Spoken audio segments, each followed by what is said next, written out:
War. War never changes. But do you know what does change? The structure and function of something when you alter its DNA. In this video, I will be discussing DNA and its connection to the fictional worlds of Warhammer 40k and Fallout. But in order to understand this, I must first briefly explain what DNA is. Deoxyribonucleic acid is a long rope of genetic material that makes up genes, which make up chromosomes. It is composed of many nucleotides that are attached together into a double helix structure. Each nucleotide consists of a 5-carbon sugar called deoxyribose, a phosphate group, and one of 4 nitrogenous bases. These bases are adenine, thymine, cytosine, and guanine. RNA is just a string of genetic material that looks like half of DNA. It has uracil instead of thymine, and ribose is its 5-carbon sugar. Its purpose is to go from DNA and create instructions through transcription and translation for polypeptide chains, aka protein.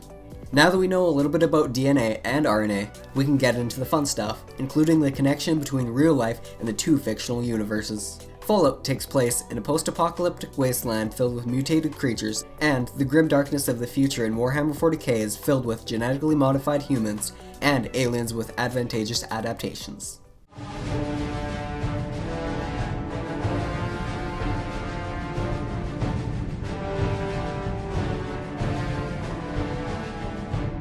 First of all, we will ignore all magic and things like red trucks going faster for the sake of simplicity. The key examples directly related to DNA are the creation of Space Marines, Genestealers and the way that they spread their species, how the Kroot can select favorable traits from their enemies, and the uniqueness of Orks. Space Marines are super soldiers that are equipped with heavy armor, but they start out as ordinary humans. The process to achieve this requires something called gene seed. This was taken from the genomes of the 20 Primarchs, essentially the first 20 super soldiers that were the best. Due to losing access to that technology, no more gene seed can be created. Gene seed is the broad term for all the germ cells and viral machines that have been genetically engineered to develop into the various organs that make Space Marines so powerful. Gene seed implants work in conjunction with body tissues to stimulate natural abilities or create abilities that are wholly new. The implants rely on the body's natural growth process to incorporate them into the Space Marine's physiology. Some of these organs include a secondary heart and the biscopy, which builds muscle. Because of the extra organs, Space Marines are also highly resistant, if not immune, to disease. Now, this may all sound like sci-fi, but with access to CRISPR technology, it may not be that far off from reality. It's called CRISPR. CRISPR is like a spell checker for DNA. It has a 2-component system. One component is like molecular scissors that can cut the DNA. The other component is like a GPS device for DNA. You can program the GPS device to deliver the scissors anywhere in the 6 billion letters of DNA. And as soon as the GPS device brings the scissors there, it will cut the DNA. In an episode of The Nature of Things with David Suzuki, it was brought up how there was an interest in using this technology to possibly create super athletes. A Chinese scientist found out that removing a specific gene in beagles resulted in increased muscle growth. Meet Hercules. He has twice the normal amount of muscle mass. Put him beside an ordinary beagle, and the difference is plain to see. When you see those beagles, you just know that if you're seeing these individual animals changing and morphing into super beagles, so to speak, next, we could be having the same discussion with pictures of humans. My belief here is that super athletes equals super soldiers. Plus, America already has a Space Force, so we're getting closer to Space Marines already. And there are also tests going on of growing human organs in pigs, but of course due to ethical concerns, they don't let the pigs live past 28 days. Being able to generate human organs in an animal has the potential to save millions of lives. In my book, they have also grown some human brain tissue in the pigs. Maybe not such a hot idea since pigs are very smart anyway. A genestealer is a bioform of the Tyranid race that is genetically designed for the infiltration of worlds. These aliens spread their genetic curse in secrecy and can multiply the threat they pose in the manner of a virus. They can infect almost any life form with a kiss. implanting some of their own genetic material into the host and taking over their reproductive system. When the host gives birth to offspring, they carry with them the Genestealers' genes. Over the course of the next several generations, a new pure strain Genestealer is born, albeit with some genetic traits from its host species like human hands. Their reproductive cycle is fully cyclical because a 4th generation hybrid always produces a pure strain Genestealer in the 5th generation with a genome identical to the one that infiltrated the original host. I'm not currently aware of which genes out of human versus alien would be dominant for each generation. The most comparable real-life parasite to Genestealers would be the cordyceps fungus. It infects ants and other insects, takes over the insect's brain, and leads it to a spot where the fungus can grow and multiply. David Attenborough narrated an excellent BBC clip on this fungus. Like something out of science fiction, the fruiting body of the cordyceps erupts from the ant's head.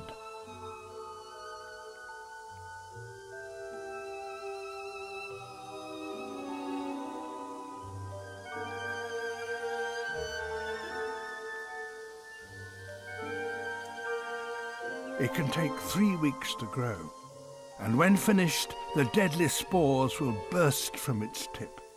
Then, any ant in the vicinity will be in serious risk of death.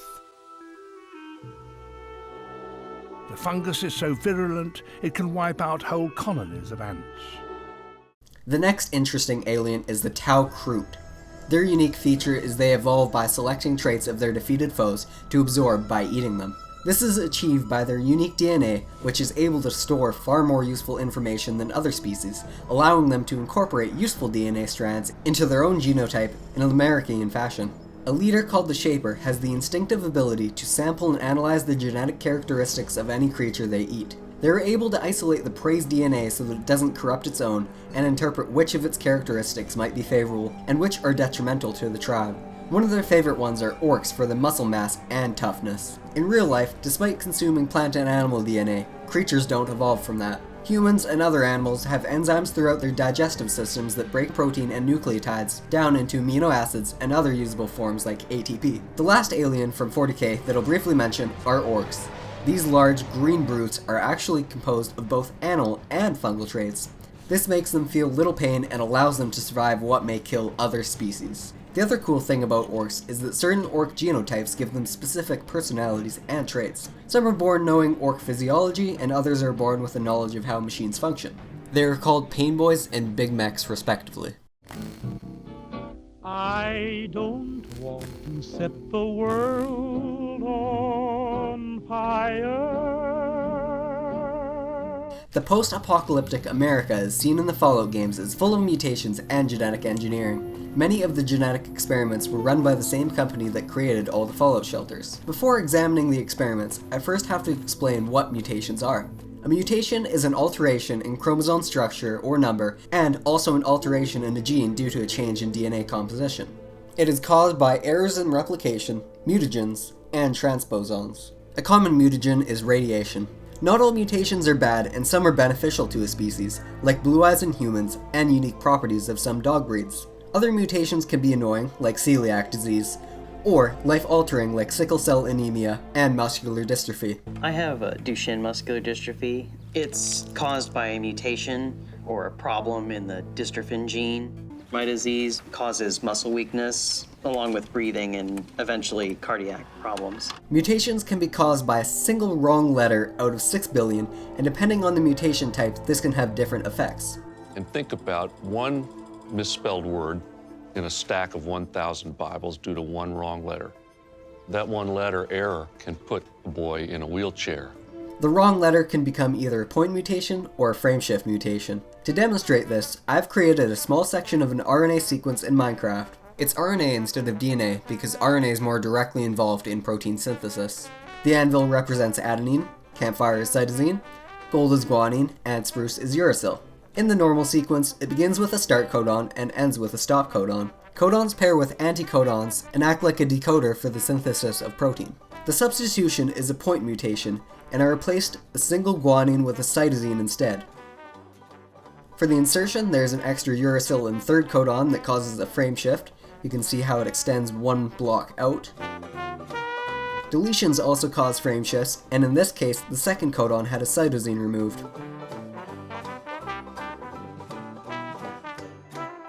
These mutations can either have no effect on the creation of a protein, misshape the protein, or stop the production of a specific protein entirely. This is dependent on what letter changed and if it messed up, or if the change still coded for the same amino acid in the chain. Sometimes we get lucky and sometimes it just doesn't work out. If we take a look back at Fallout, we can see some of these mutations in action. The wasteland is full of horrors like mole rats, giant mantises, rat scorpions, big horners, cazadors, deathclaws, and ghouls. The mutagen for some of these creatures was purely radiation, and others were the product of human-created monsters made for warfare. In real life, we have the tarantula hawk wasp, an already terrifying creature. The female wasp is armed with a venomous sting that can paralyze a spider in seconds. In Fallout, scientists performed DNA experiments on them, and they ended up as even scarier creatures that now attack humans. It is these type of experiments that notable figures in the documentary warned against. What are we really doing? We're meddling about with nature's blueprint. And I think to myself, what a wonderful world. Another mutant in Fallout is the ghoul. They are made by humans being exposed to a certain level of radiation for an extended period of time, and they may have come about from homemade Fallout shelters or from ones that Vault-Tec left open on purpose. Because of this transformation, ghouls are immune to any further radiation and also have longer lifespans. Their skin is radiation damaged, and some have lost their minds to become feral. If you were hoping to use radiation to get superpowers, truth is, the game was rigged from the start. In real life, exposure to harmful radiation results in cancer and possibly death. Rosalind Franklin, one of the people who helped to discover DNA, died of ovarian cancer due to radiation exposure while doing X-ray crystallography work. Two other things created through DNA experiments are deathclaws and supermutants. Deathclaws are genetically modified creatures built for close combat missions. They were derived from a mix of animals, with the Jackson's chameleon as the primary creature. CRISPR opened the floodgates to modifying the genomes of everything. This is a tidal wave of technology that is going to consume and touch every aspect of biology. They were also exposed to something called the forced evolutionary virus, which also created supermutants. Supermutants are taller, bulkier, and more muscular than normal humans, are immune to disease and radiation, and have superhuman strength and endurance. They are completely sterile, but their cells undergo division at a greatly increased rate. Mitosis occurs at a faster rate, and their RNA structure was altered by the virus to have more rapid transcription and translation, resulting in enhanced regenerative abilities. Their DNA strands are nearly flawless, with all the recessive genes that produce ailments like diabetes eradicated from the genome. Those recessive genes have been manipulated by the FEV to bring about the best combination of genetic traits. The economic, medical, and military potential of genetic engineering is enormous, but do we know enough to apply our powers wisely? What exactly is FEV? It is a megavirus that cannot be sterilized by radiation and is a shifting, absorptive virus that copies DNA patterns and stores these patterns in exons, much like a retrovirus. These exons, combined with the FEV, are re-injected into the host cells in a typical viral infection fashion and causes the host cells to regenerate their DNA with those corrections. It comes preloaded with introns of corrected DNA that eradicate recessive genes responsible for ailments, and tissues that normally can't replicate, like neural tissue, begins replication. It relies heavily on the DNA of the creature it comes in contact with, and changes are permanent since the FEV doesn't store an unaltered copy of the subject's DNA.